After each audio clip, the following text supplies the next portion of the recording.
Soy Zubin Mehta, director musical de las orquestas sinfónicas de Nueva York y de Israel. También soy zoroástrico. La mayoría de la gente nos conoce como adoradores del fuego. Una de las grandes religiones del mundo, el zoroastrismo, es también una de las menos conocidas. Yo hago música por todo el mundo y en todas mis biografías mencionan mi religión. La mayoría de las veces me encuentro con que me faltan palabras para explicarla. Naturalmente conozco el tópico habitual que compone la Trinidad zoroástrica: buenos pensamientos, buenas palabras y buenas obras. Pero no sé más allá de eso. Y los otros 120.000 iguales que yo tampoco saben mucho. ¿No es hora ya de que el mundo sepa un poco más acerca de nosotros?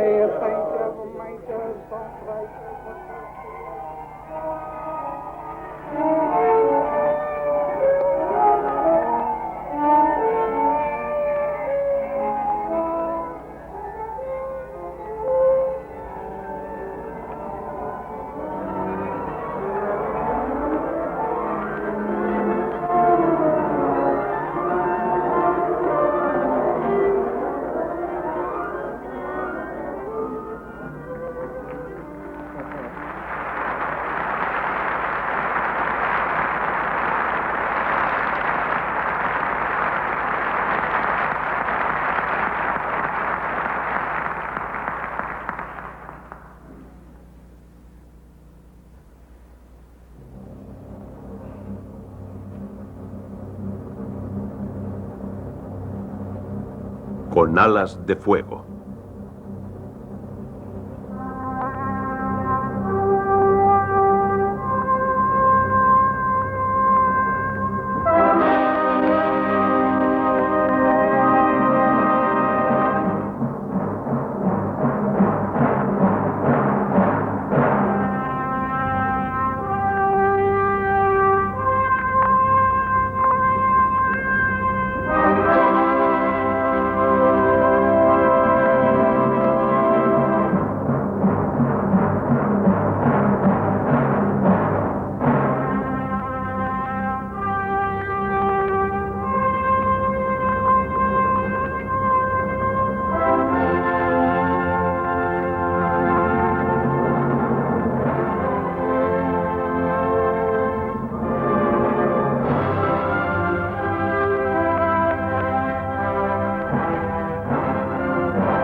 El hombre debe pensar por sí mismo, antes de que pueda creer.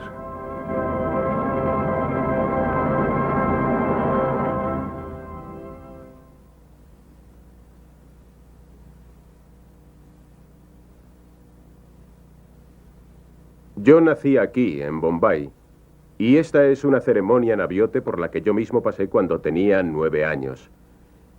Igual que estos 3 niños, tuve que aprenderme un libro así de gordo en un antiguo lenguaje que yo no conocía. Este es mi pueblo, los parsis de la India, seguidores del zoroastrismo, la religión revelada más antigua que sobrevive en el mundo. Pero después de 37 años, sigo sin saber mucho acerca de ella, por lo tanto he regresado para saber si hoy día tiene alguna relevancia en mi vida. Anahiari, Templo del Fuego. Fui criado en la Trinidad zoroástrica, nuestra versión de los 10 mandamientos. De niño mis padres me la metieron literalmente en la cabeza. El concepto de buenos pensamientos, buenas palabras y buenas obras, manashni, kubashni, kunashni, son conceptos según los cuales trato de vivir. Pero puedo tener el conocimiento sin necesidad de ponerme estos símbolos, estas ropas. Así es, debes llevarlos. Si quieres ser un zoroastrista mejor, si quieres experimentar la religión totalmente, entonces debes llevarlos. El Sudre y el Kusti serán tus mejores guías contra las fuerzas del mal. En ellos se simbolizan muchos elementos de la religión. El Sudre es blanco para representar la pureza del pensamiento. En la parte delantera del Sudre hay un diminuto bolsillo donde se guardan tus buenas obras. El kusti está hecho con lana fina de cordero. Se envuelve 3 veces alrededor de la cintura para recordarte que tienes que crear buenos pensamientos, buenas palabras y buenas acciones todo el tiempo. El kusti se amarra con un nudo corredizo en la parte delantera y otro en la trasera. El nudo corredizo es un nudo perfecto que simboliza la unión de lo físico y de lo espiritual. Debes acudir a todas las fuentes de información, los gatas, los himnos del mismo profeta. De ellos sale todo aquello en lo que nosotros creemos. Me pidió que le acompañase en un viaje para que descubriese mi religión ancestral. Sería como viajar con alas de fuego. Era una oferta que no podía rechazar.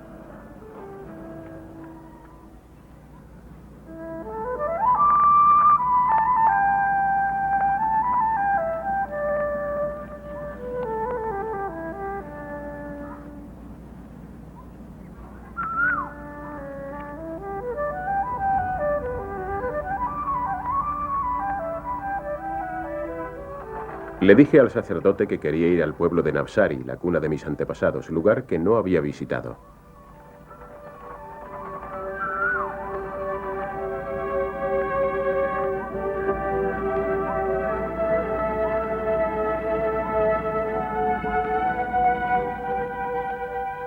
Cuatro 4000 años antes de Cristo, los iraníes y los indios pertenecían al mismo grupo de pueblo, conocido como los arios, de donde deriva la palabra Irán. Más adelante, alrededor del año 3000 a.C., se separaron. Algunos marcharon hacia el este, a la India, y otros a Irán. Fue aquí, cerca del mar de Aral, donde se cree que nació Zaratustra. 1700 a.C.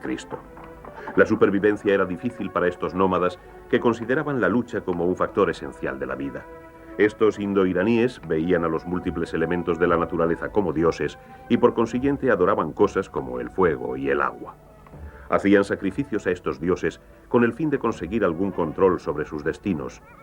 Sin embargo, el terror de los bárbaros causaba estragos en sus vidas.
Zaratustra nació en este mundo violento.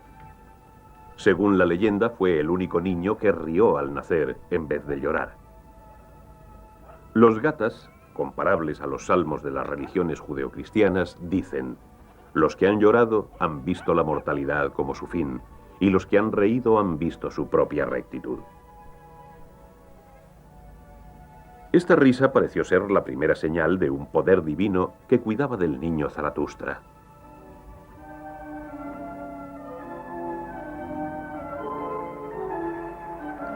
Cuando Zaratustra llegó al final de su adolescencia, sus dudas acerca de la religión y las tradiciones de su familia le resultaron tan inaceptables que decidió buscar mejores respuestas en alguna otra parte. El paso radical de abandonar familia y hogar naturalmente fue un trastorno emocional, tal vez algo que le producía espanto, pero el joven sabía que era necesario. Así pues, dolorosamente y con la reacia bendición de su familia, partió en búsqueda de la verdad.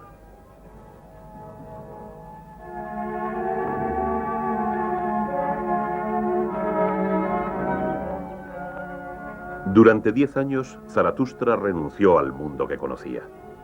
Estaba decidido a proseguir su ansia cada vez más profunda de Asha, la verdad. Viajó durante años en esta solitaria búsqueda y, según cuenta la leyenda, no encontró sus respuestas. Igual que les ocurriría a los profetas que vinieron después de él, Zaratustra se enfrentó a muchas tentaciones. Fueron su fuerza y su decisión únicas las que le permitieron seguir su camino. Al final, Arimán, el mismísimo Satán, apareció totalmente frustrado y Zaratustra explotó en un ataque de ira. ¡Déjame! ¡Déjame! ¿Por qué iba a dejarte? Tengo mucho que ofrecerte. ¡No tienes nada que quiera! Lo único que pido es que renuncies a la ley de Aura Mazda y yo te premiaré, igual que premié al señor de este país. ¡Era un asesino! Todo eso lo hizo por mí, pero tú eres afortunado. No te pido que asesines en mi nombre, solo te pido que me veneres y entonces te concederé poderes más allá de lo imaginable, riquezas que no pueden contarse. ¡Yo no quiero nada de lo que tú puedas darme! ¡Déjame! ¿Y qué arma utilizará tu Dios para alejarme? ¡Él no utilizará ningún arma! Pues ¿por qué había yo de irme? ¡Porque yo jamás renunciaré a la palabra recta de Aura Mazda! ¡No! Aunque me rompan los huesos y pierda la conciencia. ¡Ni siquiera si amenazas con destruir mi propia vida!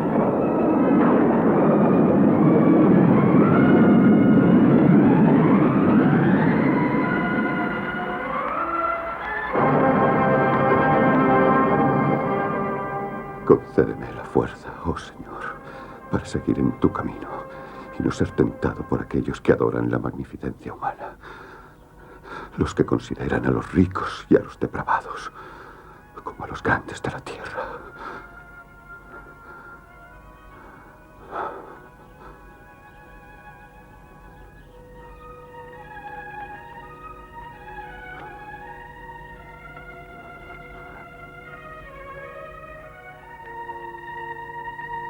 Yo he nacido de los espitamas y de los arios. Me llamo Zaratustra. Traigo la ley de Dios y el conocimiento de sus preceptos. Traigo el verdadero culto y la devoción de Dios. Vengo a anunciar el juicio de Dios y a advertir del día del juicio de Dios y de la final resurrección del hombre. Yo soy el profeta de Dios y el guardián de su creación. Mi Dios es Aura Mazda, el Señor de la sabiduría. En sus 10 años siguientes de viajes por el territorio, solamente consiguió ganar un seguidor. Solo una persona que podía aceptar sus revelaciones, su primo Maidio Imanga. Os estoy diciendo la verdad. Tenéis que creerme. Mi religión proclama la verdad. Es cierto. ¿Dónde puedo ir? ¿A qué tierra puedo ir? Estoy excluido de mi familia y de mis amigos. No puedo hacer nada, no tengo seguidores. Los depravados siguen siendo admirados por todos gracias a su riqueza y poder. ¿Cómo puedo agradarte, oh Señor? Dímelo, Magda. Dime que tú me darás el apoyo que un amigo debe dar a su amigo. Igual que Confucio, después de él, Zaratustra recorrió su país buscando a un rey que aceptase sus enseñanzas, un patrono que le apoyase, hasta que por fin, en el 12º año de su búsqueda, tuvo lugar el acontecimiento más importante de la historia del zoroastrismo en la corte del rey Vistapa. Te he hecho venir porque se dice que eres el más sabio de los seguidores de nuestra religión. Espero ansiosamente que lo demuestres. Deseo que hagas preguntas a estos sabios para poner a prueba el mensaje que dices que nos traes. Hacedle cualquier pregunta que queráis. Dices que eres un sacerdote. ¿De tu religión o de la nuestra? Fui elegido dentro de vuestra religión por Aura Mazda, el Señor de la sabiduría, para despertar a los hombres de la oscuridad en la que han estado durmiendo. ¿Te atreves a decir que nuestra religión establecida es una religión de oscuridad? Lo es. Porque cualquier religión que venere tanto a los dioses malos como a los buenos es ciega a la brillante luz de la verdad. Solo veneramos a los dioses del mal para aplacarlos. ¿De qué otra forma podemos apartar de nosotros su influencia dañina? ¿De qué otra forma se puede controlar el mal? No se puede controlar si no se entiende la verdadera naturaleza de este mundo. Hay dos espíritus en él, uno del bien y otro del mal. Así que ahora hay dos dioses. Creía que había solo uno. Solamente hay un dios, Ahura Mazda, el dios de la sabiduría. ¿Y creó él solo este mundo? Sí, él lo creó todo. Así que también creó el mal. Ese Dios bueno y justo que nos pides que adoremos. No lo creo, yo no he dicho que... Claro que lo hizo, si es que él creó todo. Entonces también debió crear el mal. Qué cruel e irreflexivo debe ser ese Dios tuyo. Él no es cruel ni irreflexivo. No permitiré que se hable de mi Dios de esa manera. Explícame entonces, convénceme de por qué están equivocados. Necesito una antorcha y una copa. Traérselas.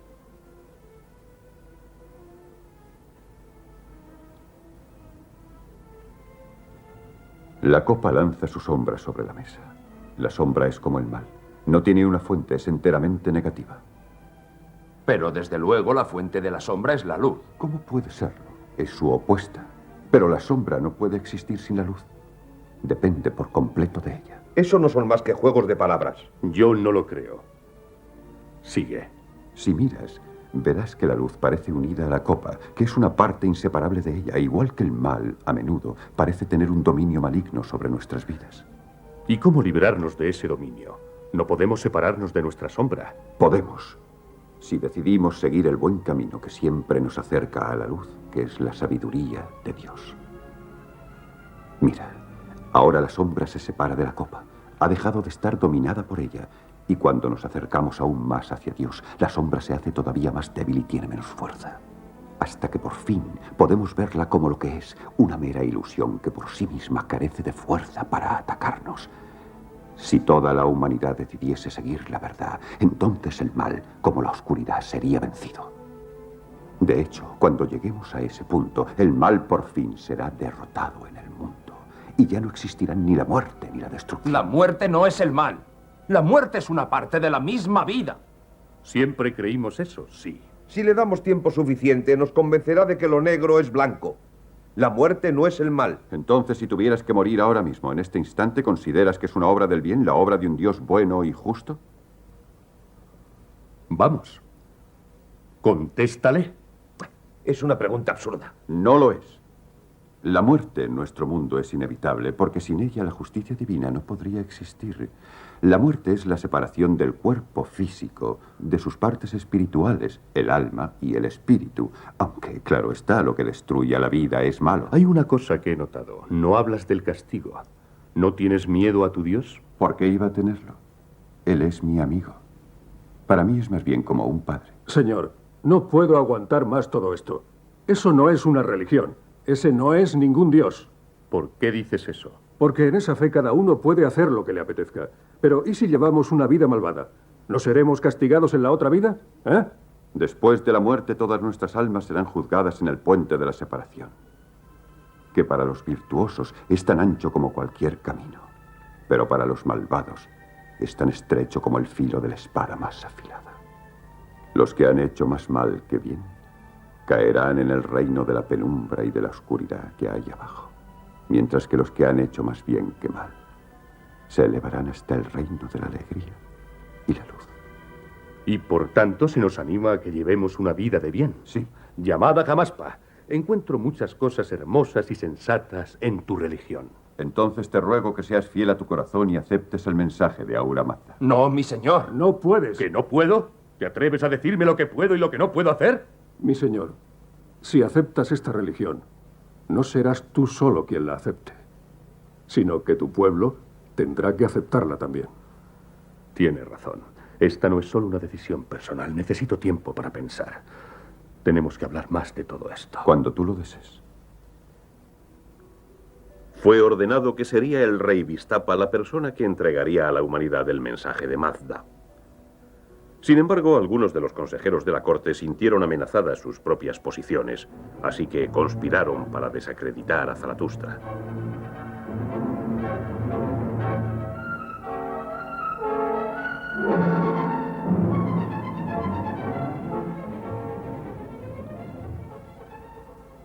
Ya lo ves, señor. ¿Quién descubrió esto? El hombre que limpia la casa. Es tal y como pensábamos, no es un profeta. No es más que un hechicero que desea tu poder y tu control. Es un mago que desea gobernar al país en tu lugar. ¿Qué tienes que decir en tu defensa? No sé cómo llegaron estas cosas hasta aquí. No son mías, señor. Pero las encontraron en tus aposentos. ¿Cómo puedes decir eso? Yo no las puse ahí. Tienes que creerme. No se debe confiar en él, mi señor. Solo quiere tu riqueza y tu poder. Habría que matarle. Yo decidiré lo que se haga con él. Te doy esta última oportunidad. Dime el propósito de estos objetos. ¿Son para un ritual de tu religión del que no me has hablado? No son míos. Solo puedo pensar que los han puesto aquí para desacreditarme. La gente está celosa de nuestra amistad. Pues ya puede dejar de estarlo. La amistad ha llegado ahora a su fin. Ocúpate de él, Jamaspa.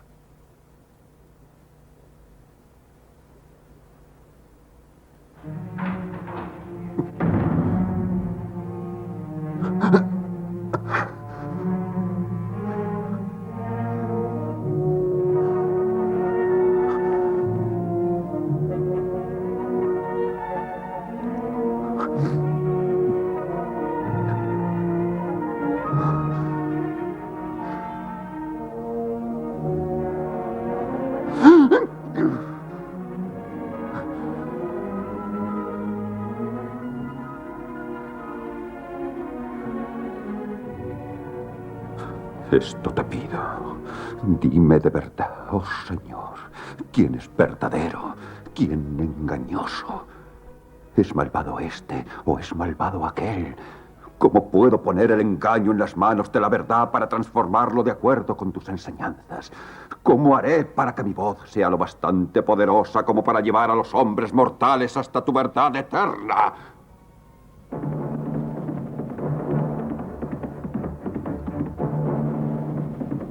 Agobiado por ansiedades relativas a Zaratustra, el rey pasaba largos ratos montando en su querido caballo Aspasia.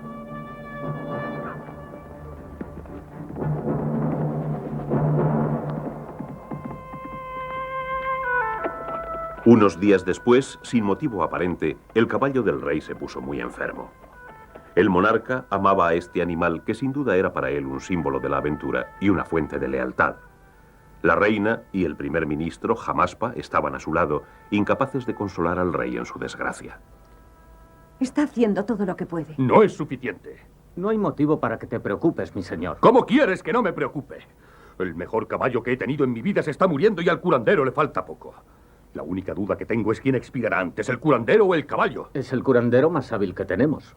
Tal vez lo fuera hace años, antes de que ninguno de nosotros naciera. Traedle aquí.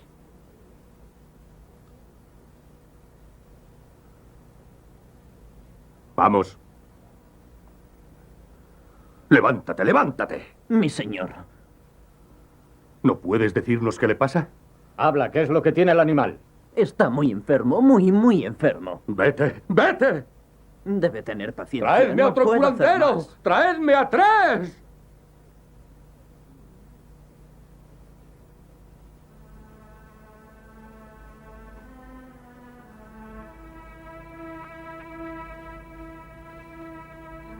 Dicen que no pasará de esta noche. ¿Y han probado todos los remedios? Todos los conocidos por el hombre. Y además alguno nuevo. ¿Has terminado?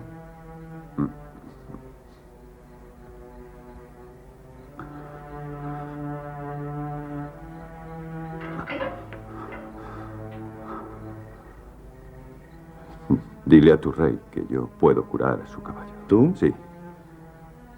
¿Y cómo sé que no vas a matarle? ¿De qué serviría eso? Además, yo tengo una cura muy especial. Ya las han intentado todas. No han probado el poder de mi Dios. Eso no. Haz lo que te digo. Díselo.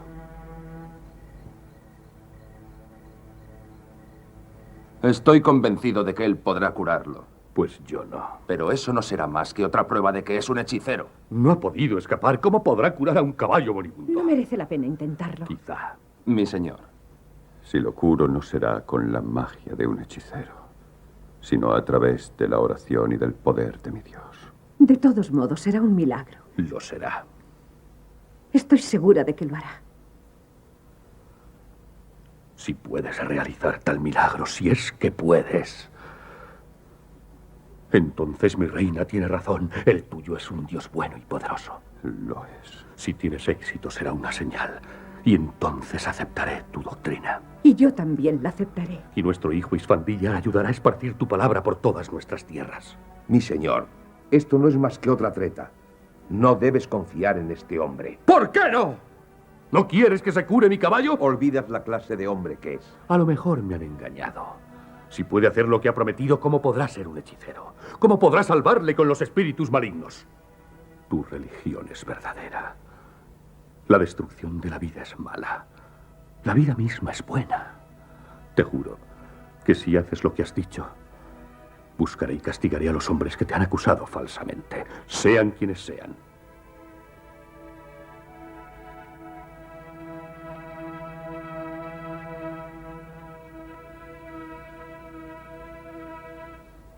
Yata ahu verio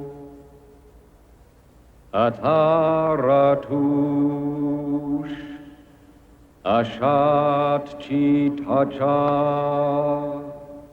vangeush dasdamanengo shiautanana.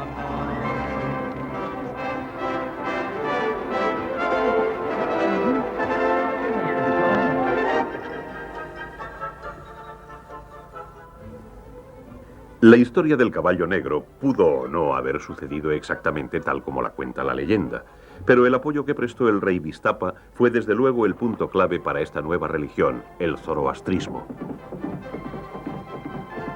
Solo hay que pensar en que hoy día alguien fuese al presidente de los Estados Unidos o a la reina de Inglaterra anunciando que es el mensajero de un dios recién descubierto que tiene instrucciones específicas para cambiar el estilo de vida de toda la nación para darse cuenta del impacto que tuvo el encuentro de Zaratustra con el rey. Durante varios años el rey Vistapa viajó por todo el país enseñando y explicando el mensaje de la nueva religión monoteísta. El rey, que viajaba con su hijo, logró convencer a su pueblo. Y así, el zoroastrismo se estableció firmemente en todo el país.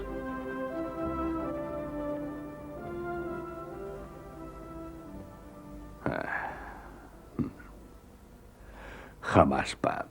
Soy demasiado viejo para esta vida. ¿Y qué vas a hacer? He tenido una vida plena. He luchado por nuestra fe con toda la energía que poseo. Y ahora estoy cansado de la lucha. Isfandiyar puede continuar esta buena lucha en mi lugar. Deseo pasar los últimos años que me quedan en silenciosa contemplación, alejado del mundo y de todos sus problemas. ¿Y cómo serás entonces un buen seguidor de la fe? Es sencillo. Dedicaré el resto de mi vida a la devoción de Ahura Mazda. Le daré gracias todos los días, no a todas horas, por la sabiduría y la felicidad que me ha dado. ¿Qué ocurre? ¿Por qué frunces el ceño? Pensé que te agradaría. Voy a dar la espalda a las cosas mundanas y llevaré una vida monacal. Pero nuestros sacerdotes no dan la espalda al mundo. Se les dice que se casen y tengan hijos, que sean parte del mundo vivo. Tienes que mostrar tu devoción a Ahura Mazda con tus buenos pensamientos, tus buenas palabras y tus buenas obras en este mundo, no fuera de él. Entonces regalaré todas mis riquezas para que ya nunca más me contaminen las cosas materiales. Parece que quieres castigarte a ti mismo. No hay necesidad, mi señor. No hay nada de malo en disfrutar de las cosas que uno puede tener, siempre que tu riqueza no se haya obtenido de modo deshonesto. Pero vivimos tan cómodamente. Somos los más afortunados de los hombres. Seguro que podemos hacer algo por los menos privilegiados. Hay que seguir el ejemplo de Ahura Mazda, que nos regaló tan generosamente cuanto creó en el mundo. No hay razón para avergonzarse de la riqueza si procede del duro trabajo. El hombre debe cuidar de su familia y regalar generosamente a los que son menos afortunados. Entonces tengo un regalo para ti. No son riquezas, pero para mí vale todo.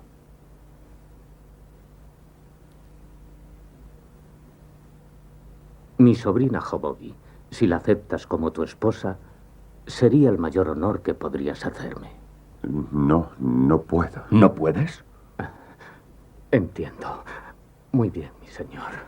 No está muy bien. Te ofrece el mayor bien que posee y tú lo rechazas. ¿Por qué no puedes? A tus sacerdotes se les anima a casarse. No puedo aceptarla, mi señor, sin haber visto antes su rostro. No es costumbre ver el rostro antes del matrimonio. No, no lo es. Por descontado que no. Ahora es costumbre, mi señor.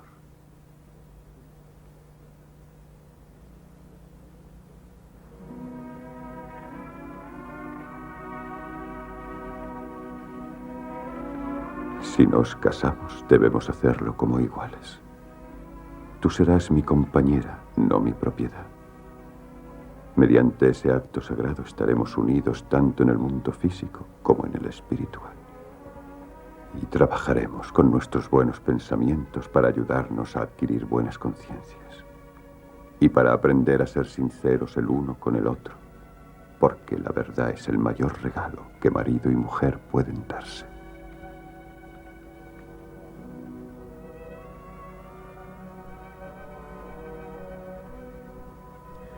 Zaratustra se casó y tuvo muchos hijos, y según la leyenda se cree que fue asesinado a la edad de 77 años por fanáticos opuestos a sus enseñanzas.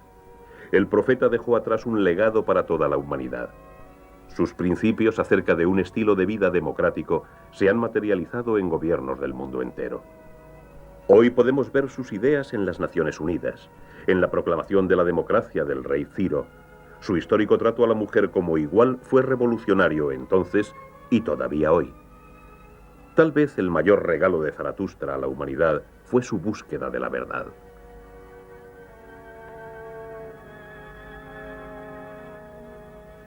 Pero estos hechos, si es que lo son, no están en los Gathas, ni tampoco muchos de los episodios que hemos visto hasta ahora.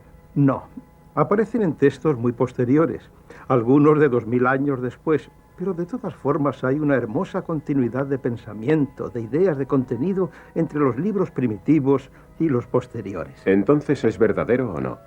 La verdad religiosa es de un orden diferente al de la verdad literal.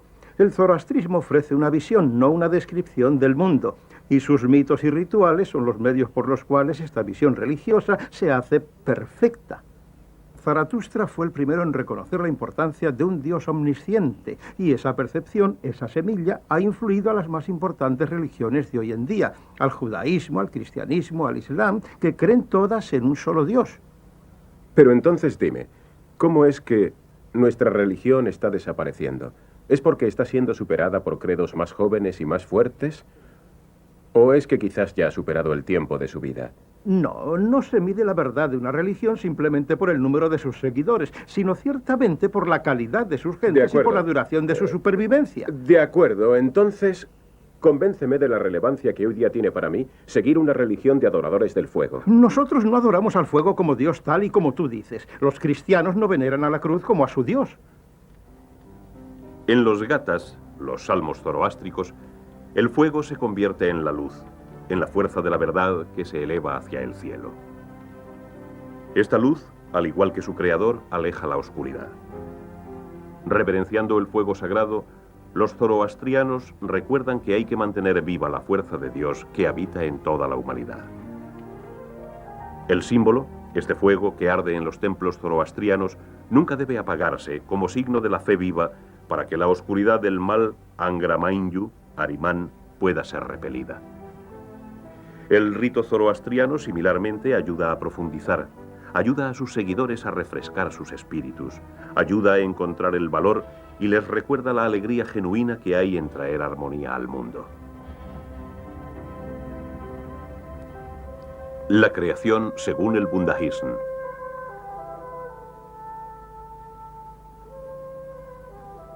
La creación del mundo se ha narrado en las sagradas escrituras zoroastrianas, el Bundahism.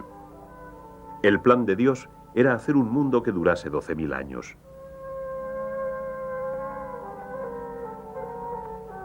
En los primeros 3.000 años, Dios creó el mundo espiritual perfecto. Después, en los 3.000 años siguientes, creó el cielo, la tierra, las plantas, el ganado, el hombre y el fuego.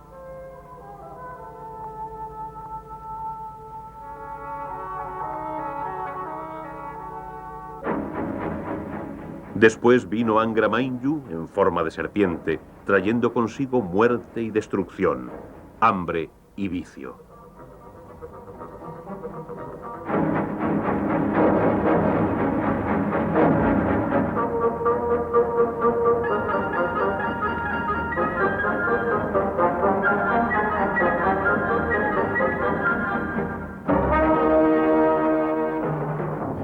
Zaratustra fue enviado para ayudar al hombre a combatir el mal. En los 3000 años finales, las semillas sembradas por Zaratustra en el lago Kasaoya, en Irán, traerán mágicamente a 3 redentores. Cuando el último redentor haya completado sus tareas, el mal será eliminado y los muertos resucitarán y se reunirán con sus almas vivas, y entonces el tiempo tal y como lo conocemos dejará de existir y el mundo será perfecto una vez más.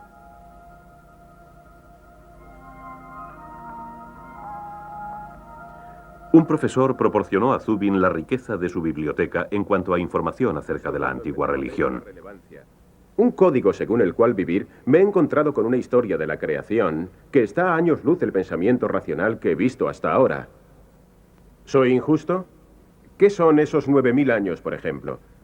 Si estamos en el período de los 3000 años finales, ¿cuánto nos queda aún? No creo que eso deba tomarlo literalmente. Igual que la mayor parte de los judíos y cristianos no creen ahora que el Dios del Antiguo Testamento literalmente creara el mundo en 7 días. ¿Debo creer entonces que es otra alegoría? ¿Una batalla entre el bien y el mal?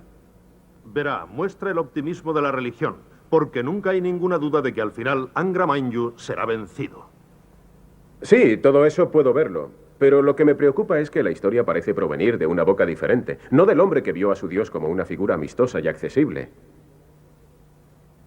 Pero Zubin, nuestra historia de la creación fue escrita siglos después de los Gathas, en un libro llamado Bundahis, en el siglo VI de nuestra era. Vaya, me han dicho que estudie los Gathas, y ahora usted me habla del Bundahis. Quiero decir, ¿es importante? ¿Qué conexión tienen? Déjeme que le explique. En tiempos de Zaratustra, en 1700 a.C., no existía un lenguaje escrito en Irán, de modo que los Gathas fueron memorizados por sus seguidores y luego transmitidos oralmente a sus hijos. ¿Y cuál es este lenguaje? El avéstico. ¿El avéstico? Es una lengua hermana del sánscrito, el lenguaje de las más antiguas escrituras hindúes de la India. Como ya ha visto, los pueblos védicos de la India del Norte y los zoroastrianos provenían de la misma raza que se había dividido algún tiempo antes de esto. En los siglos posteriores a Zaratustra, los sacerdotes y los sabios compusieron más himnos y obras religiosas. Todo esto colectivamente fue conocido como el Pequeño Avesta. Los Gathas y la mayor parte del Pequeño Avesta existían antes del año 500 a.C. y se juntaron para formar el cuerpo principal de nuestros escritos religiosos, el Avesta. Pero el Avesta mismo fue escrito mucho más tarde, alrededor del siglo III después de Cristo, en un lenguaje del Irán medio llamado Pahlavi. Pero acompáñeme, salgamos y tomemos un poco el aire. De acuerdo.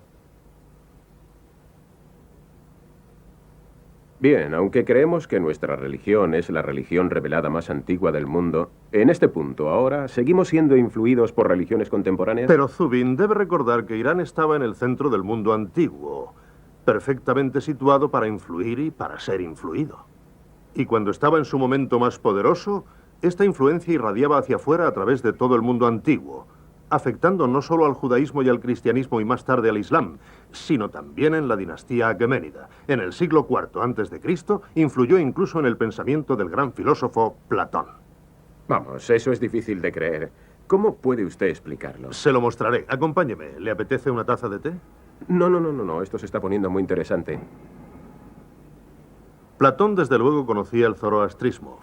Menciona a Zaratustra en sus escritos. De hecho, incluso hay en el Vaticano un fresco de Rafael titulado La Escuela de Atenas, en el que pinta a Zaratustra junto a Aristóteles, Sócrates y Platón. ¿Y qué es lo que tienen en común? Buena pregunta. En el principio de los tiempos, Ahura Magda creó un mundo perfecto similar al mundo ideal de Platón. Pero tanto el platonismo como el zoroastrismo están de acuerdo en pensar que el mundo en que vivimos no es perfecto. Platón concluye de esto que no es el mundo real y que la única forma que hay de entender este es entendiendo las ideas que hay detrás de él, o en términos zoroástricos, entendiendo la verdad o asha.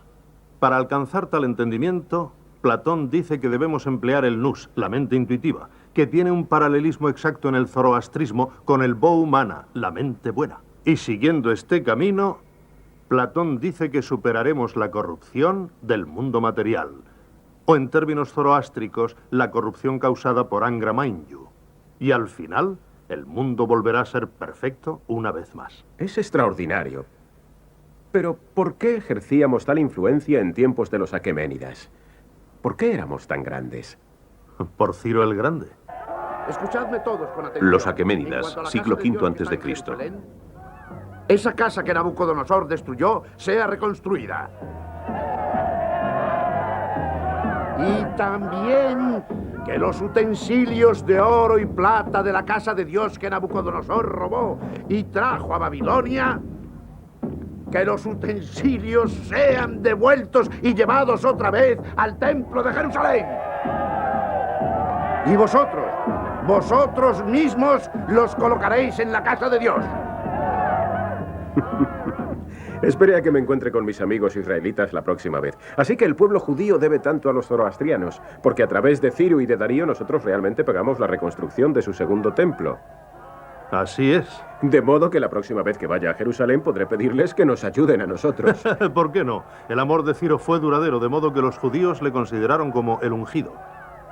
¿Como el ungido? ¿Quiere decir que los judíos tomaron a Ciro por su Mesías? Debió parecérselo a muchos de ellos.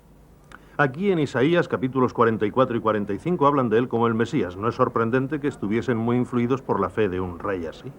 Entonces, ¿este fue el primer contacto real entre el judaísmo y el zoroastrismo? Los dos credos ya compartían ciertas creencias básicas en el monoteísmo y en la verdad esencial del mundo.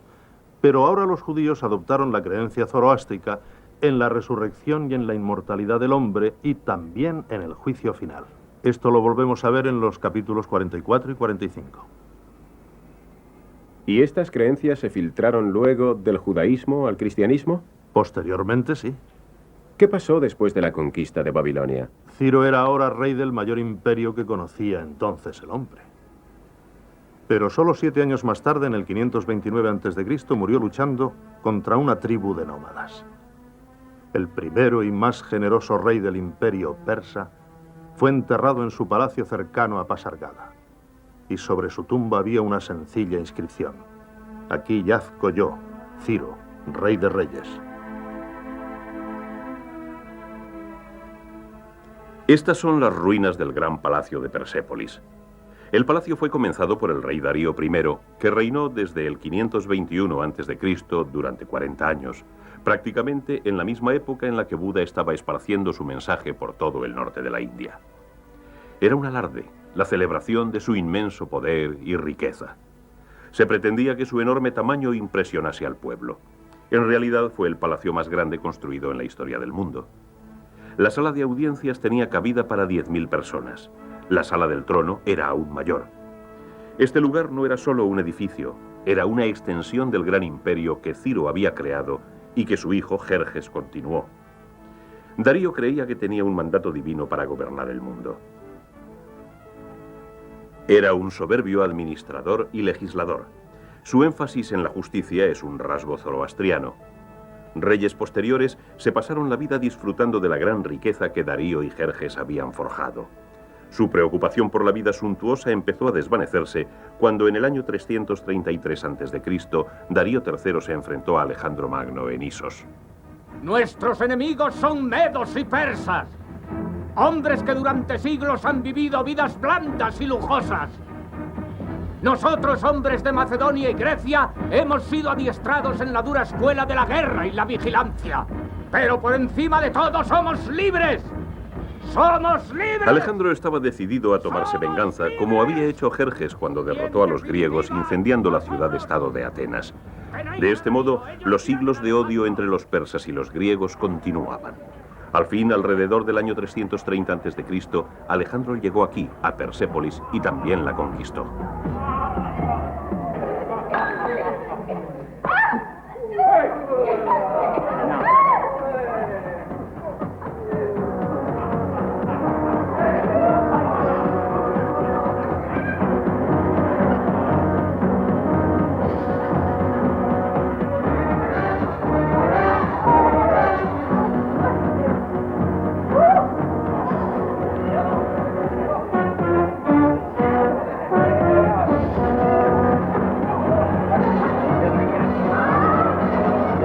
¡No quiero más comida! Basta ya, quiero sangre. La sangre de mis enemigos. Esos bastardos destruyeron nuestra ciudad-estado y ahora nos miran impúdicamente. Quiero matarlos a todos y a cada uno de ellos. ¿Más vino, mi señor? Cuando visité Persépolis, oí varias razones diferentes para su destrucción. Alejandro estaba decidido a dejar su huella en la caída del imperio aqueménida. La leyenda dice que durante una orgía de borrachos, el joven conquistador ordenó a su general Parmenio que destruyese el palacio. Cuando, sin embargo, Parmenio dudó, obligó a su cortesana Thais a que eligiese el método por el cual el palacio habría de ser destruido. Vais a conocer vuestra gloria. Fue una noche que Alejandro lamentó el resto de su vida. ¡Por Alejandro el Grande!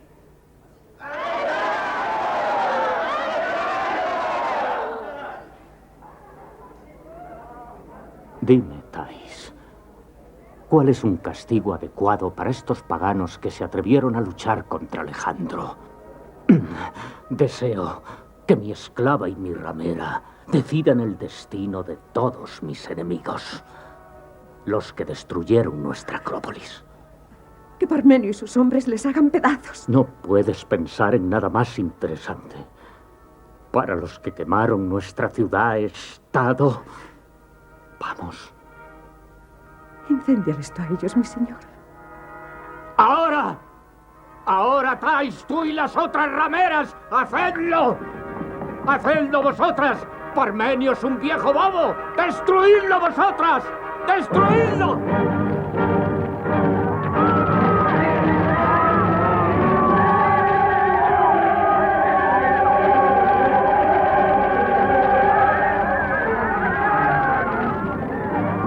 Ahora nunca volverás a ser conocido como Alejandro el Grande.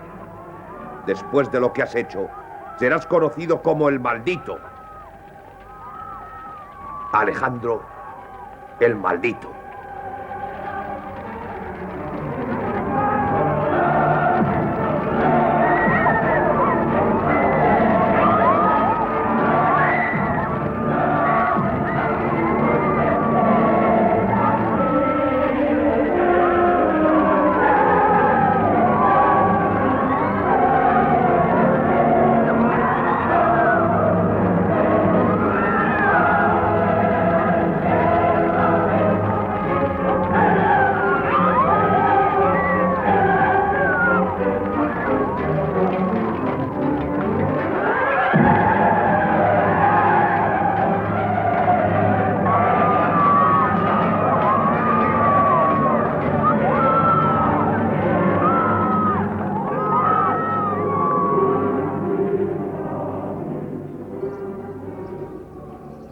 Destruyeron a nuestros sacerdotes. Destruyeron las palabras vivas de nuestra fe. Pero nuestros textos religiosos estaban a salvo, ¿verdad? No, estaban en las mentes de nuestros sacerdotes.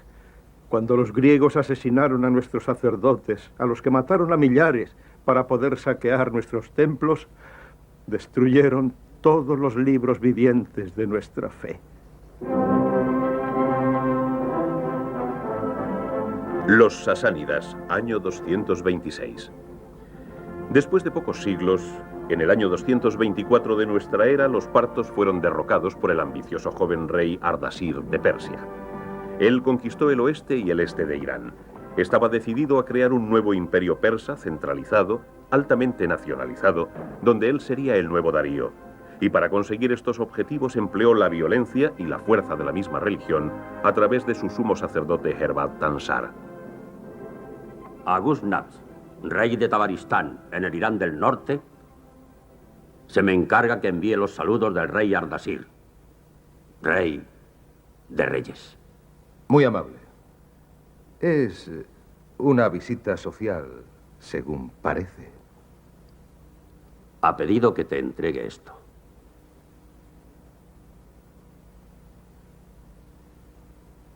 Cuéntame, ¿qué nuevas revelaciones contiene? ¿Vamos a padecer aún más derramamientos de sangre en nombre de nuestra religión? Hay que culpar a las mismas gentes por cualquier castigo y matanza, porque solo han sucedido allí donde se han vuelto malvados y se han olvidado de las verdades de Dios. O allí donde han seguido negándose a la verdad de las innovaciones del rey Ardasir. No son innovaciones. Él ha devuelto la religión a su antiguo estado, del cual había caído tras la destrucción traída por Alejandro. Él ha reunificado una vez más la religión, que en tiempo de los partos estaba fragmentada y dispersa. ¿Pero ha creado él felicidad y armonía entre los fieles con sus actos? Pienso que no. No, no temas. Nosotros crearemos armonía. ¿Nosotros? En días venideros los fundamentos del Estado y la religión se verán fortalecidos por nuestras acciones. Si en el proceso se requiere más derramamiento de sangre, que el cielo no lo permita. Pero si ha de ser así, incluso con una abundancia que parece no conocer límites, entonces, que así sea. Será en bien de la futura vida y de la futura salud de nuestro país. Y al igual que la lluvia, que estimula a la tierra, nosotros no retrocederemos ante ella. Pienso que disfrutaréis en todo momento de su derramamiento. ¿Es un hombre de Dios quien habla o es uno de los lacayos del rey Ardasir? Te aconsejaría, señor... ¡No me aconsejes nada! Devuélveselo. Harías bien en leerlo. ¿Y si no lo hago? Entonces él conquistará tu reino, igual que ha conquistado el resto de Irán, y estarás obligado a leerlo. No lo ha logrado hasta ahora. Ha fracasado. Pero no volverá a fracasar. Tiene a la fuerza de Dios tras él. También yo. Tú no la tienes. Tenemos al mismo Dios detrás de nosotros. ¿A quién crees que elegirá él? ¿Al rey pacífico? ¿O al déspota que explota su sagrado nombre para gobernar mediante el temor y la violencia? No es un déspota. Lamentarás decir tales cosas. Tú no compartes a su Dios. Como sumo sacerdote de la iglesia de Zaratustra te lo digo. Tú no veneras al mismo Dios a menos que aceptes que solo hay un Dios. ¡Oh, eso lo acepto! Y que solo hay un rey que le representa en la tierra, que es Ardasir, digno sucesor de Vistapa y de Darío el Grande. De modo que durante los últimos 550 años todo Irán ha estado sin Dios. ¿Es correcto eso? ¿Por qué cada provincia tenía su propio rey que oraba en su propio fuego real? Se les perdonarán sus errores si aceptan ahora la verdad. ¿Y este rey único será el único portavoz en la tierra de la palabra de Dios? Tiene muchos deberes. Has de leer lo que él tiene que decir. ¿Hay algo aquí que me vaya a chocar? Seguro que no, después de todo lo que has dicho.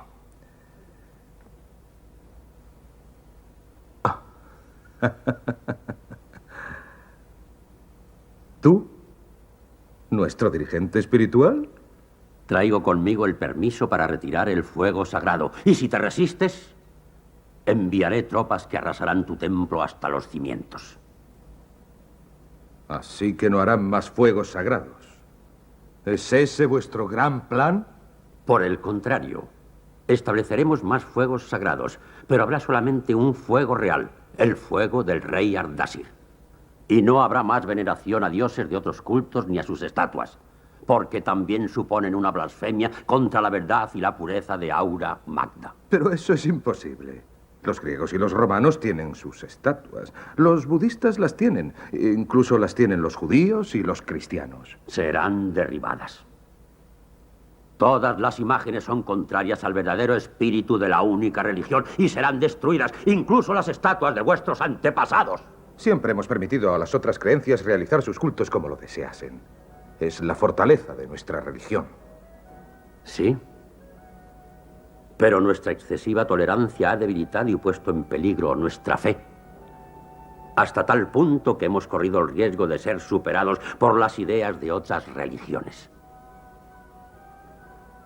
Pero el peligro no existirá ya más, porque de ahora en adelante no permitiremos a nuestro pueblo adorar a otro dios que no sea Aura Magda, ni practicar más que la fe original de Zaratustra.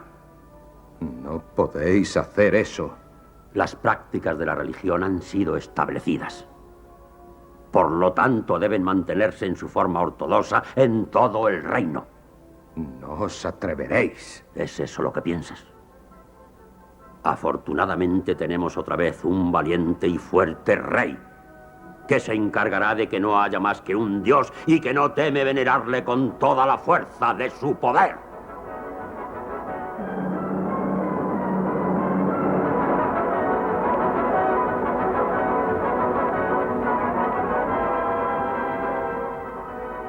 Aterrorizada por las presiones de las religiones rivales, la iglesia zoroástrica se volvió cada vez más hostil e intolerante.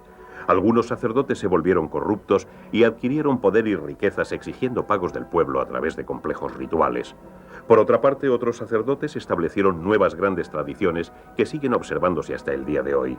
Estos tiempos engendraron un auténtico renacimiento en varias disciplinas artísticas, piezas de joyería en oro y plata, el desarrollo de estilos arquitectónicos, la aparición de relieves esculpidos en piedra, la creación literaria. Fue una época de asombrosos testimonios de los excepcionales talentos y tradiciones inherentes a los zoroastrianos, que de hecho forman la base de muchas de las costumbres y prácticas del mundo contemporáneo.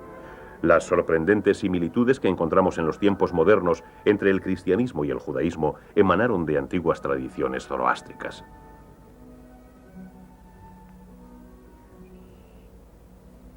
¿Y cómo nos benefició eso? Por un lado, las varias partes de la Avesta se reunieron durante este tiempo y se tradujeron al palevi, el lenguaje del pueblo. Y eso comenzó en algún momento del siglo III de nuestra era. Y en esos tiempos ya se había recopilado el Vendidad, nuestro equivalente al Levítico de la Biblia. ¿Y qué contiene el Vendidad? No se lee así. De derecha a izquierda, de derecha a izquierda. Lo siento. Es uno de los primeros libros que se ocupa de las leyes y de las costumbres sociales de nuestra religión. Se refiere particularmente a las leyes de la pureza y la purificación. Trata de los problemas de la contaminación, de la enfermedad y la muerte.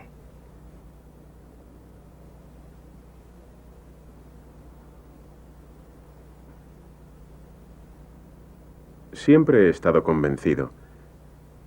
Es una sensación que tengo de que moriré en la India. Y si eso es así, pasaré por esta ceremonia. Yo creo que tengo un alma.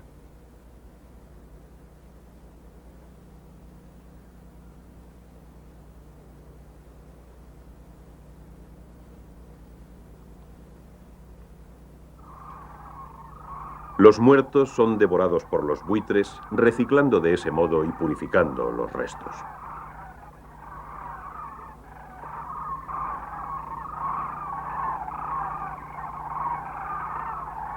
Las torres del silencio están científicamente diseñadas con pozos de piedra caliza que sirven para filtrar los despojos para que no contaminen la tierra. Y así la carne se convierte en tierra, el aliento se convierte en viento, los huesos se convierten en piedras.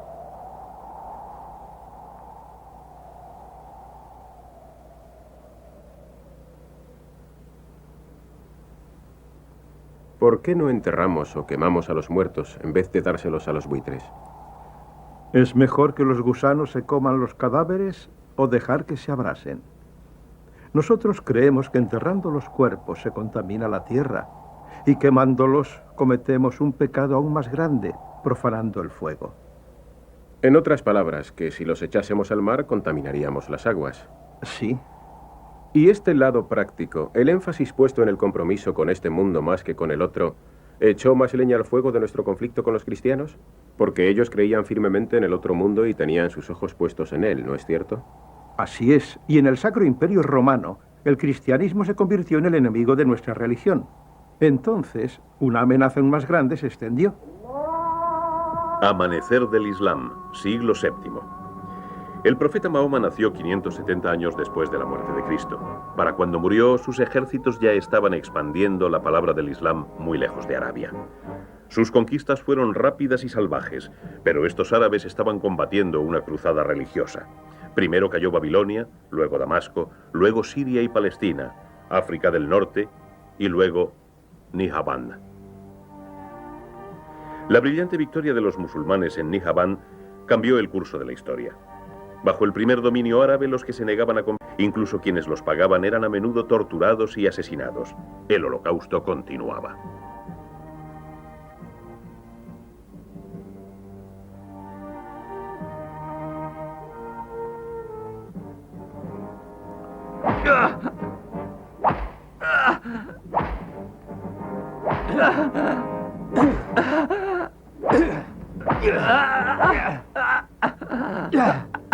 ¿Te convertirás ahora?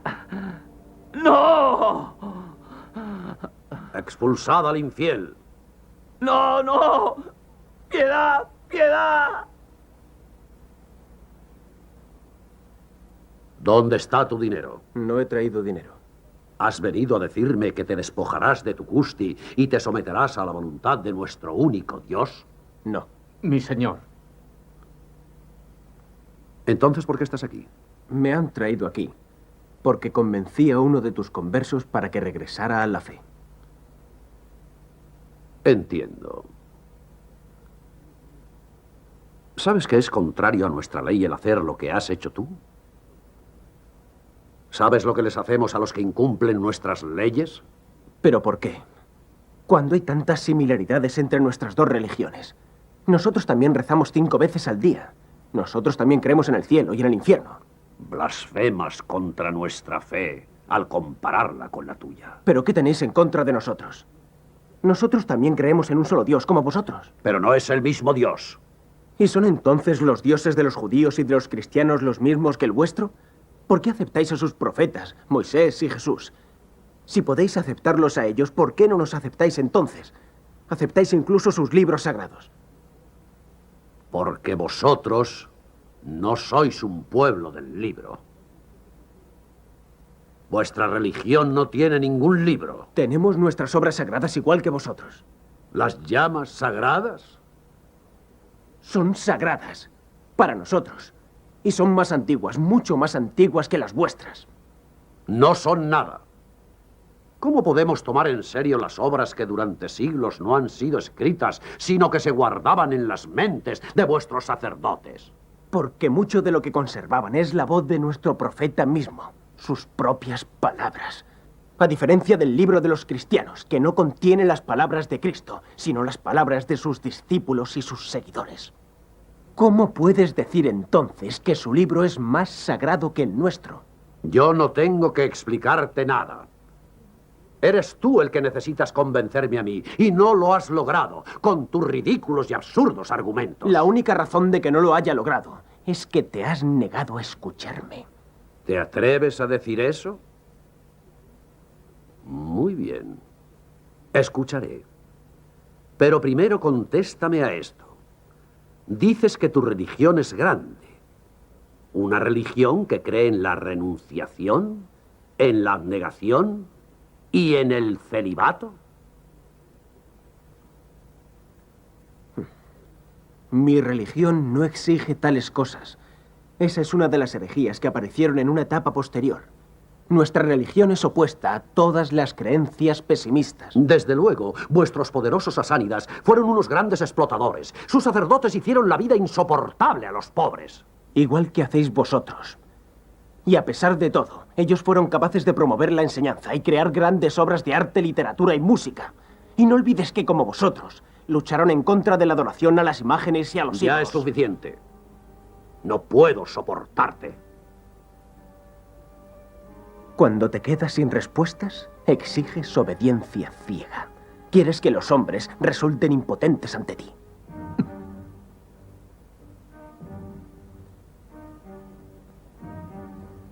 Mi religión me enseña que un hombre tiene libertad para pensar y luego para creer.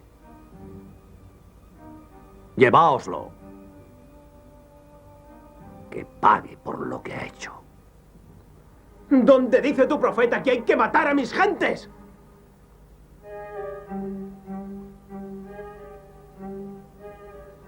Fue después del siglo IX, cuando fracasaron todos los razonamientos, el momento en que algunos zoroastrianos se hicieron a la mar para encontrar una nueva patria. Su destino era la India, una parte de ella que había escapado de la invasión musulmana.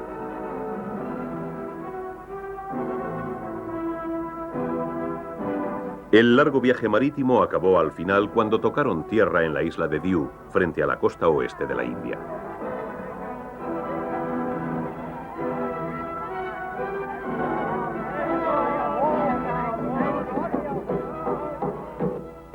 ¿Quiénes son? ¿Y de dónde vienen? No lo sé, señor. Vamos a averiguarlo.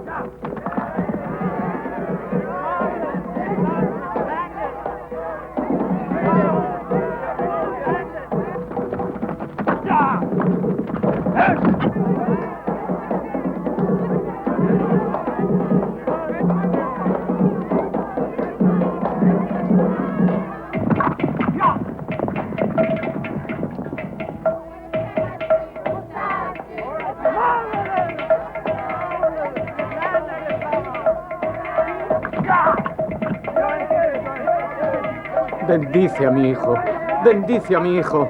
Al fin hemos llegado a una nueva tierra.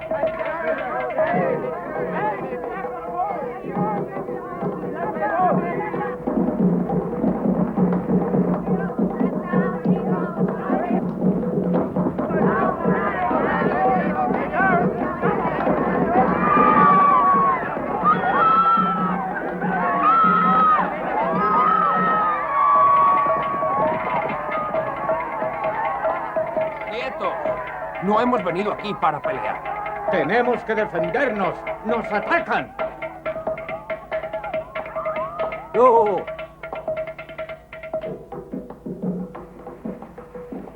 ¿Quiénes sois? ¿Y qué queréis aquí? Buscamos asilo y el derecho para encender aquí nuestro fuego sagrado y para practicar nuestra religión en vuestra tierra. Traedme el arca sagrada. Me gustaría enseñaros algo.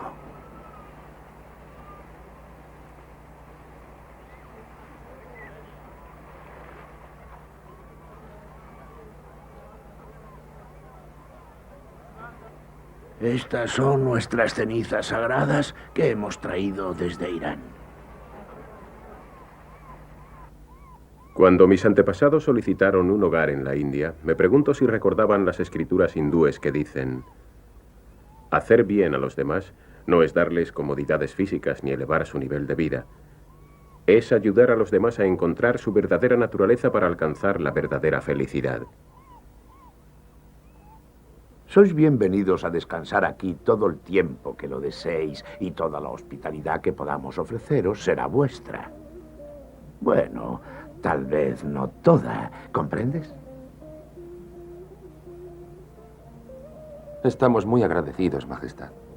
Bien, después de que os hayáis recuperado de vuestro viaje, estoy seguro de que estaréis deseando continuar hacia vuestro destino. ¿Cuál es? Creo, Majestad, que lo que quería decir es que tenían la esperanza de poder quedarse aquí. ¿Cómo? ¿Quedarse, dices? ¿Permanentemente? Sí, Majestad. Ah, bien. Bueno, verás, Diu es un reino muy pequeño. En realidad es una isla muy pequeña. Y considerando la población que tenemos, la vuestra es una petición muy extraordinaria. Necesito tiempo para pensármelo. Venid.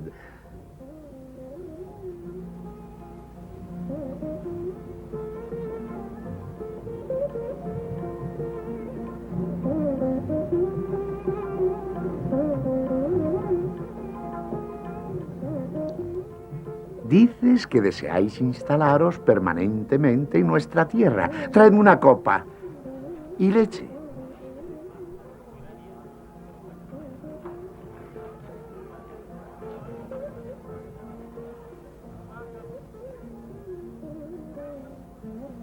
Llénala hasta el borde.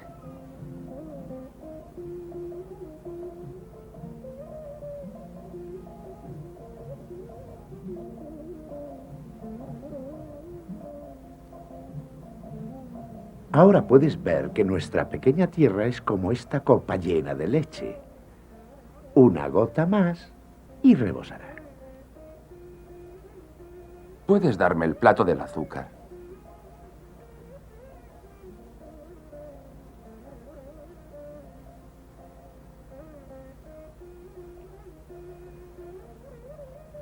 Como puedes ver, la leche disuelve el azúcar. ¿Y? La leche no ha rebosado. El azúcar ha sido absorbida. Ah, ya veo. Muy impresionante. Bien, sí. Si me permites acabar, mi señor. La leche ha sido enriquecida y endulzada por el azúcar. Nosotros seremos absorbidos dentro de vuestro país, endulzándolo y enriqueciéndolo sin agotar vuestros recursos. Un argumento muy persuasivo, ciertamente. ¿Qué opinas? Tal vez si pusieras algunas condiciones, mi señor, para salvaguardar a nuestro pueblo. El gobernante, Hadab Rana, impuso 5 condiciones que estos inmigrantes tendrían que cumplir si esperaban hacer de la India su nuevo hogar. Primero, tenían que dar una completa explicación de su religión. En segundo lugar, tendrían que celebrar todas sus ceremonias religiosas después del anochecer para que no pudiesen influir de ninguna manera a los hindúes. Aprenderían el nuevo lenguaje, el gujarati, y para hacer que la asimilación fuese más visible, las mujeres se vestirían con los ropajes hindúes tradicionales. Como estos inmigrantes venían de Parsa y hablaban el persa antiguo, el parto, llegaron a ser conocidos como parsis. Entonces el rey impuso su condición final. Y al final, quiero que tu pueblo deponga las armas para no usarlas nunca más contra nosotros. Ese es mi deseo. Bienvenidos a nuestro país. Gracias, Majestad.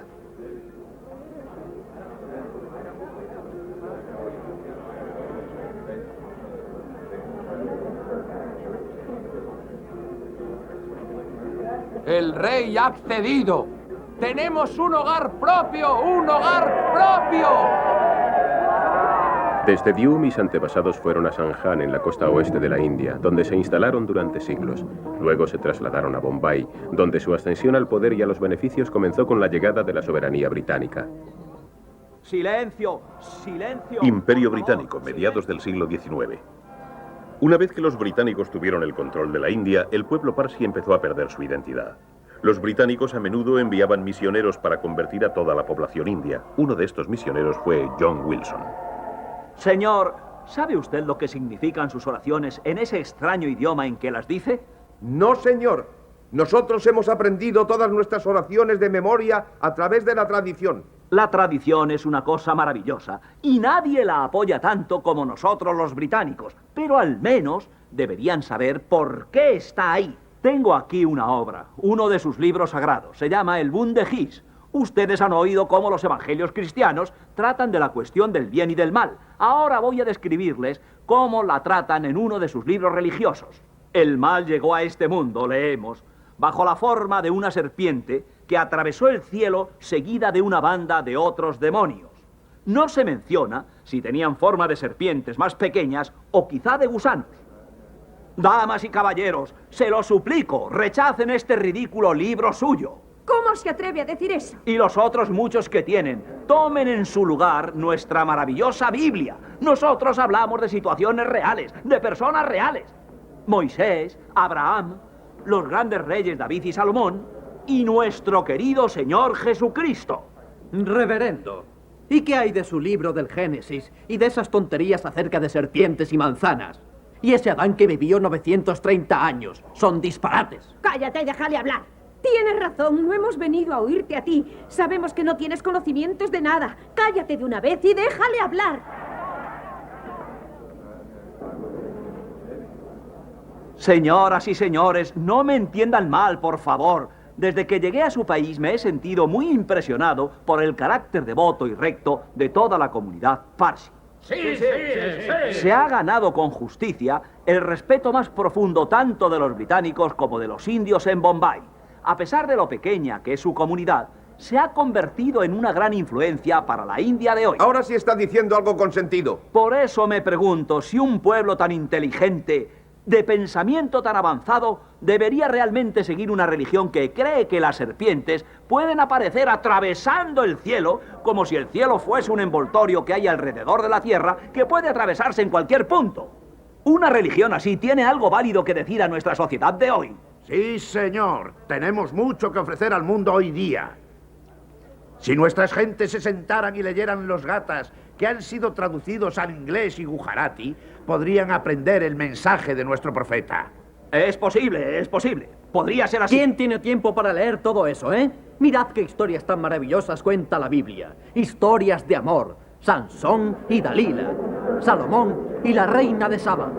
¡Oh, no! ¡Por favor, por favor! ¡Silencio, por favor! Los hombres solo pensáis en una cosa. Ah, tú es que eres muy lista. Cuéntame entonces el significado de tu oración de Asenbow. No seas tan descarado, macaco. Toma, ¿quieres hacer el favor de no llamarle macaco? Y escucha lo que nos quiere decir. Señora, vosotros sabéis que en lugares de Gujarat los hombres parsi aún tienen más de una esposa y permitís esas prácticas paganas. Tiene razón, reverendo. ¡Siéntense! ¡Siéntense! Como la mayoría de las religiones, el zoroastrismo tiene muchas interpretaciones diferentes. A mí me recuerda a las diferencias entre las orquestas. En Europa y América las orquestas reciben sus instrucciones y ya está. En Israel se dan las instrucciones incluso antes de que se haya tocado una nota. Asagaites nis, los parsis somos así, somos gente peleona. Cuando un parsi se mira al espejo, incluso entonces empieza a discutir.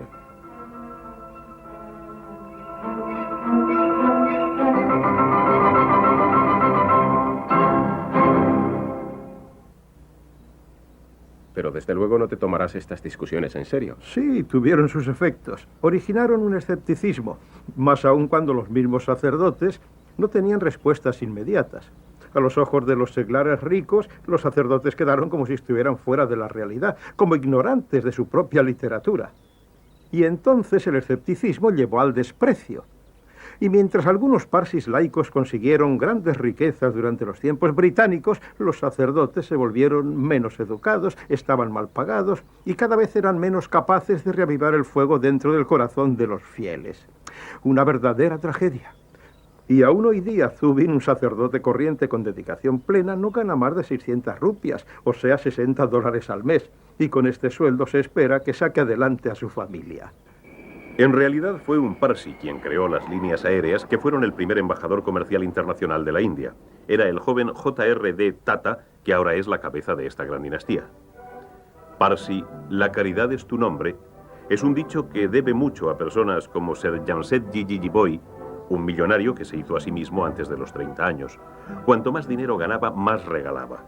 Por sus grandes servicios, la reina Victoria le nombró barón y el título ha sido heredado hasta el día de hoy. Fue sin duda en la historia del mundo el mayor filántropo individual, puesto que daba de su bolsillo privado y no estaba afiliado a corporaciones o a protecciones fiscales. El grado militar más alto que jamás se concedió a un indio, el de mariscal de campo, lo ganó un graduado del West Point indio, la Academia de Defensa Nacional, Sam Manekshaw. Héroe de la Segunda Guerra Mundial, se ganó el apelativo de Sam Bahadur, que significa Sam el Valiente. Los parsis han sido grandes triunfadores en las artes, especialmente en el cine. El pionero del cine sonoro indio fue Adair Shir Irani, un zoroastriano. Pero el Cecil B. DeMille de la pantalla india fue Sohrab Modi, que fue famoso como creador de películas épicas. La más notable de ellas fue Sikander, Alejandro Magno. Otro cineasta famoso por sus películas escapistas y de aventuras fue Homi Wadia y su esposa rusa Nadia. Sus películas fueron ciertamente los antepasados de En busca del arca perdida. Después de la utilización de la bomba atómica en Hiroshima, un joven indio, Homi Bhabha, se dijo a sí mismo que si tanta destrucción podía ser causada por esa energía, podría conseguirse muchísima construcción. Era un hombre de inmensa visión, como muestran sus pinturas, no solo en el campo del arte, sino también en el uso de la energía nuclear con fines pacíficos. Con la ayuda del primer ministro Nehru y de los Tata, se instaló la primera central nuclear de la India en Trombay. Cuando uno piensa en los grandes parsis, piensa en el hijo predilecto de Navsari, que nació aquí, Jamsetji Tata, y que fue un genio de la industria y también de la caridad. Acumulando riqueza de la venta de armamento, su imperio industrial incluía hornos de hierro y de acero que han crecido creando las ciudades de Jamshedpur y Tatanagar, empleando a más de 500.000 de personas. Sus muchas innovaciones incluían la hidroelectricidad, los programas de construcción, los hoteles, la investigación científica, la asistencia social, la beneficencia médica, las clínicas públicas y el reparto de beneficios. El imperio Tata es hoy día un vasto conglomerado de compañías que incluyen transportes, industrias químicas, cosmética y muchas más. De hecho, podría pensarse que Tata es sinónimo de India e India de Tata, El doctor Dadabhoy Nabaroji nació en esta casa de Navsari. Erudito y portavoz de la independencia de la India, en 1893 ganó un escaño con el Partido Liberal de Gladstone en Inglaterra. Solo ha habido 3 indios que hayan sido alguna vez miembros del Parlamento británico, y los 3 eran parsis. El primero fue el doctor Nabaroji, que era llamado afectuosamente el gran anciano de la India. Navsari, India Occidental. Navsari. He esperado toda mi vida este momento, el de ver y venerar el templo de mis antepasados. Voy a presentarte a 2 de nuestros sacerdotes más veteranos, Dastur Meher Tirana y Dastur Kotbal. Dastur Meher Tirana procede de la gran estirpe de Meher Tirana que empezó en el siglo XVI. Bienvenido a Navsari. Este es uno de los grandes templos del fuego de la India. ¿No es precioso? No puedo creerme que esté aquí.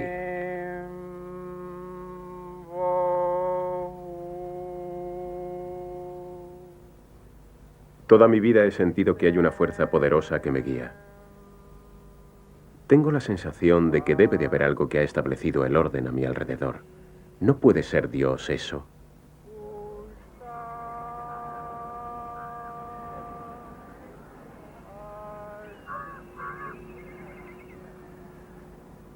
Dasusi. Mana papandia andata. No me lo puedo creer. Estoy tan emocionado por todo esto.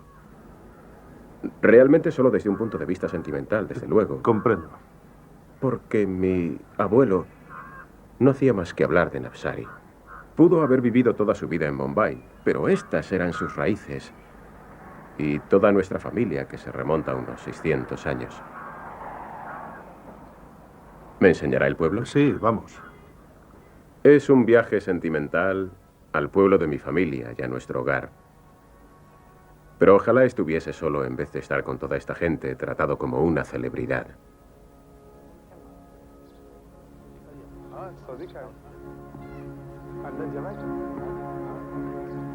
Hola, Zubin. Hola, Zubin. ¿Cómo estás? Hola, hola, hola.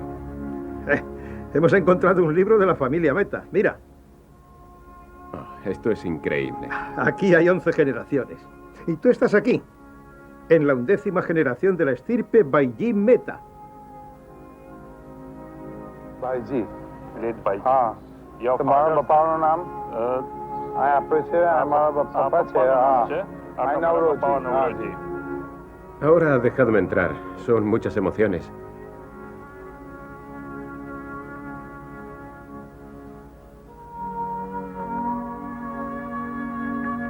Bueno, estoy aturdido. Desearía saber en qué habitación nació mi abuelo. Esto es maravilloso. Y que hayáis encontrado el libro. Sí, aquí. Estaba aquí hasta hoy mismo. Pero este ejemplar es tuyo. Este lo tengo yo, pero he encontrado otra copia. ¿No, de veras? Sí, de veras, y está en el mismo estado.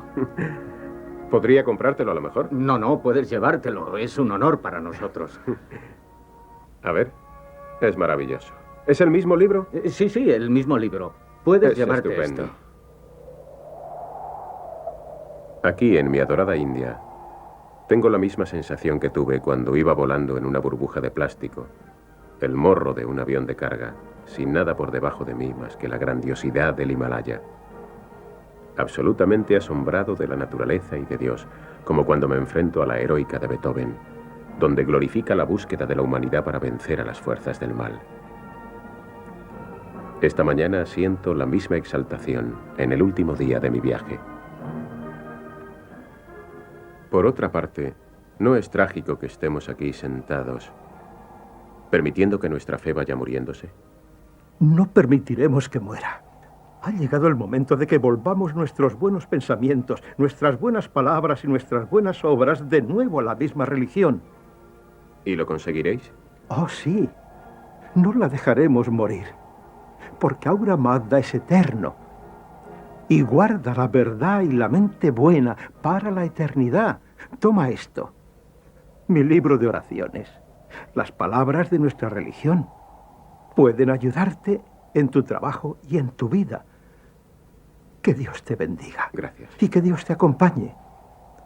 Recuerda que no debemos tener miedo a crecer en espíritu, en fuerza, en sabiduría.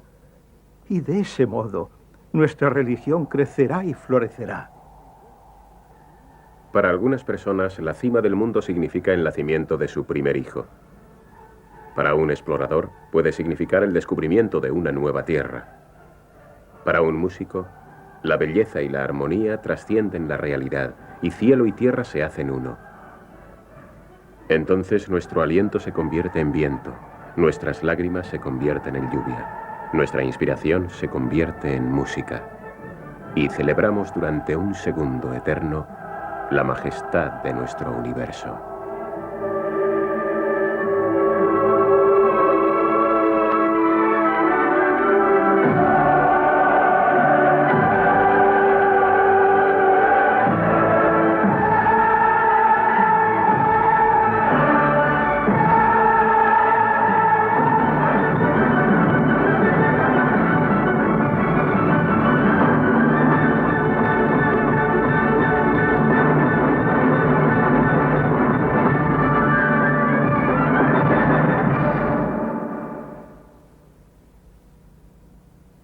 El hombre debe pensar por sí mismo antes de que pueda creer.